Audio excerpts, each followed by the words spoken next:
So if you follow my channel at all, you'll know I'm fairly on the pulse of lots of animated content. Not the least of these is Disney releases. Now, a brand new film by Walt Disney Animated Studios has just been released, a sequel of the highly acclaimed 2016 animated movie, Moana, entitled Moana 2. I'm sure you have noticed, but in case you haven't, there has been a lot of mixed discourse online about this movie, which I would think leans towards being mostly negative. And to be honest, all of this kind of shocked me, and I have a lot of thoughts about it. I feel like this might become an in defense of Moana 2 type of video, but we'll have to see how we go, because I'm not a blind shill, and I do have some critiques, but this level of disdain, and in my eyes blind hatred, is kind of astounding to me. Before we get into all of that though, I will lay the foundations of a comparison between the first and second installments. Moana came out in 2016, and currently on Rotten Tomatoes sits on a 95% critical score and an 89% audience score. Not too shabby. It absolutely was a banger when I first saw it, and I think that's pretty deserved. The second film currently sits on a 65% critical score and an 87% audience score, albeit with significantly less reviews, but it is early days. It takes time to rack up those numbers, especially now that Rotten Tomatoes needs verified users to prevent brigading. And I have to say, I kind of agree with this scoring. I think maybe the critical score is a little harsh. I'd probably sit it somewhere in the 70 range, but the audience score is reasonable. Now you might be wondering, why should the critical score be lower than the audience score? And don't worry, I'll get to that, but we have more to get through first. Now I have to set the parameters for judging the film. Generally speaking, whether animated or live action, there's three main criteria I tend to judge a film by: audio, visuals, and narrative. Not necessarily in that order, but that's what seems to really make the film. Today we'll start with visuals, as I feel like I won't have as much to say about that as with the other two. I thought they were great for the most part. They were an obvious step up from the first movie, and the first movie was fantastic. That being said, it wasn't as stunning as maybe I was expecting. They definitely used the best shots with those tiny granules of sand with the crab in the trailer to hook you in. And like I said, it's not like everything else looked mediocre, it still looked good, but it's not as though it was a massive advancement from previous Disney and Pixar films. Maybe it's the culmination of what I've been harping on about for the past few years. The level of technological advancement when it comes to animation slowing down. So you're not going to be blown away as hard as you would each year when a new film's released, because it's gotten so good already. So the animation was good, the film looked amazing, especially color-wise, just not as detailed as you would have come to expect from previous films. Next up, we'll talk about the audio, or more specifically, the soundtrack, as after all, this is a quintessential Disney musical. From what I understand, the general consensus online is that the songs in particular are forgettable and generic. They don't stand out at all, and that it was a complete shame that Lin-Manuel Miranda didn't work on this movie. Well, I'm here to tell you that I 100% disagree with his opinion. And the only place I seem to be able to find a similar sentiment is actually on the comments of the songs on YouTube.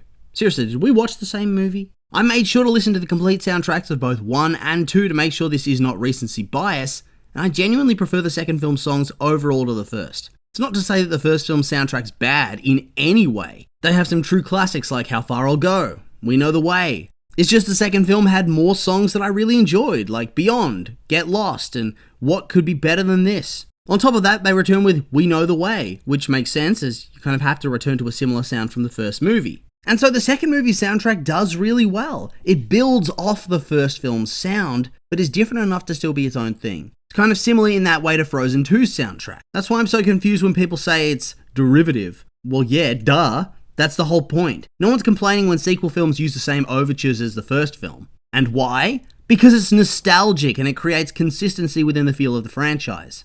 So when a musical movie sequel creates songs with a similar tone and feel, I don't understand what the problem is. They're going to sound similar because they're supposed to sound similar. If it's too different in sound, it becomes jarring. And if I'm being perfectly honest, I actually didn't like that about the first film's soundtrack. The songs were so different from one another, it felt as though different tones were being thrown at the wall to see what sticks. On top of that, the end credits song in the second movie also evokes the feel of the end credits of 90s Disney movies, which I loved. I really just feel like they killed it with the soundtrack, and I can't understand anyone's critiques of it. Thirdly, we'll talk about the narrative, which is the other half of the internet's critique of this movie.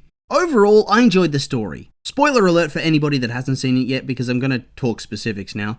We start with Moana exploring neighbouring islands in search of some sign of other communities, as her ancestors had previously done. She finds a small clay cup, which has a symbol of an island with lots of people on it, and takes this as a clue to how to connect her people with others in the ocean. Later on, Moana sent a vision by her ancestor who tried to find this island, but was sabotaged by a god named Nalo because power reasons.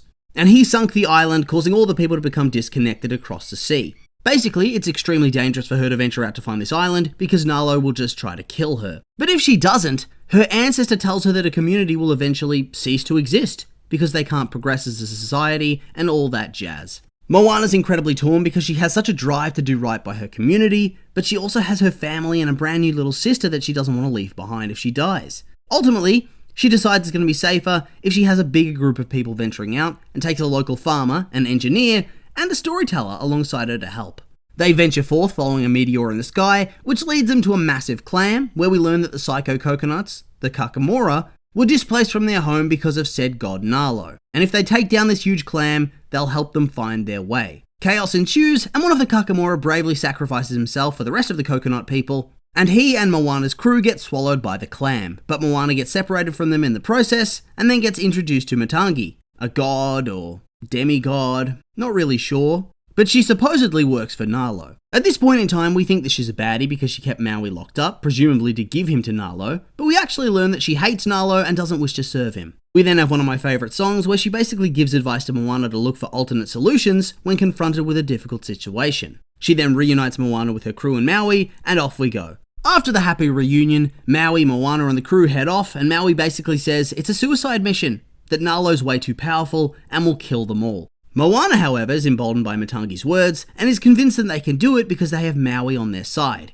She gets a rude awakening though, as speak of the devil, Nalo arrives and creates a massive storm that they narrowly escape from. They wash upon a shore where they find the old ship of Moana's ancestors, and everyone gets pretty discouraged by this point. Never fear though, because Maui's here to offer an inspirational song, which gets everybody rejuvenated. Their ship's repaired with parts from their ancestors' shipwreck, and they concoct a plan to avoid the storm, and get Maui to lift the island up so they can touch it, and restore the pathways for all the people of the ocean, and break the curse. Things initially go okay, but you really shouldn't underestimate a god, as Nalo just undoes all their progress like that. So the team switches things up and decides to draw Nalo's attention so Maui can lift the island without worrying about their protection. They do alright, and Maui begins lifting the island so Moana rushes to touch it. And she succeeds, only for her to be zapped by Nalo and nearly dying. She's made into a demigod by the power of song from Maui and her ancestors, and they lift the island and restore the currents. Other nations begin to meet up at the island, and Moana takes them home to meet her people. The quest is complete, and we get an end credit tease for a future installment with Nalo being pissed at Matangi and the creepy ass crab doing a silly song at the end. Overall, I thought it was pretty good. A solid premise and a sweet story. I do agree that it definitely feels like we got a really high quality animated TV show that was compressed into a movie. That definitely felt obvious for sure. So in the sense that it clearly wasn't made as a film, I could see and understand the critiques. It wasn't structured like you'd structure a movie. It kind of felt like you were jumping from one plot point to the next without much fleshing out or focus. For example, Matangi. At the very beginning, she's built up to be this ominous villain, and then, psych, no she's not. She actually likes Moana, she wants her to succeed, and then you never see her again until the end credits scene. If you were going to introduce a character like that, you'd think they'd have her appear more in the story. I realise she's a bit like the crab from the first movie, offering some kind of obstacle only to never be seen again. I always found that part of Moana really weird anyway. But at least the crab didn't feel as important as Matangi did to the plot, if that makes sense. He was like the Kakamora, he was a side quest. But when you open up the story with this villain having captured Maui and then pulled the swerve, it's kind of obvious she was a TV show villain that maybe would have gotten more characterization if they'd done it in an episodic format. I feel like this movie actually would have benefited from more time. It felt very short, and if you'd only added maybe 10 more minutes to flesh out Matangi and, the main villain Nalo as well, instead of only showing him in the end credits, that would have been great. The reality is, the show would have had a longer runtime. That's usually how this sort of thing goes. And so there clearly was story beats in development that were lost when they pivoted towards a film release due to flops from other previous films they'd released over the last couple of years. That being said though, it was still incredibly enjoyable. This is what I was referring to in the beginning of the video. From a critical standpoint, yes, the movie does need work. It's obvious part of the plot were rushed and characters weren't as fleshed out the way they should be. However, from an audience perspective, it's honestly not that noticeable. And it's a very enjoyable experience. The songs were fun, the animation was colourful, and the story was reasonably constructed. What's not to like? And that's why I think both of those approval scores have merit and are roughly sitting where they need to be. It's also why I felt like I had to defend the movie, because the internet will have you believe that this movie is absolute garbage, not worth your time. But I think this is a statement that's completely untrue. I think that maybe people get in their head a little bit as to how a film is supposed to be, as opposed to entering the cinema with an open mind. I'll agree with the fact that the film is not as well put together or polished as the first one, but I don't think that makes it bad, and in fact there's many moments in the movie that really shine, and in my opinion are either level with or more touching than the first. Just because a film isn't an in-depth emotional essay dissecting the complexities of life doesn't make it bad. But that seems to be all that's acceptable in internet circles these days. And I think people need to learn to appreciate different levels of animated enjoyment. Sometimes you want a lighthearted film like Despicable Me. Sometimes you want to watch an in-depth film like Finding Nemo. Both have merit and both have their place. Just like Moana 2. And as of recording this, the numbers don't lie. It's most likely an internet echo chamber, but I had to go against the grain on this one and provide a bit of a safe space where others can also share their enjoyment of the film. With all that being said though, these have just been my opinions, and now I'd like to hear yours. What did you think of Moana 2 if you've seen it? Did you like it? Hate it? If you haven't seen it, will you now? Have I convinced you to give it a try or made you think it's not worth your time? I'm curious for your thoughts, so make sure to like, comment and subscribe and let me know.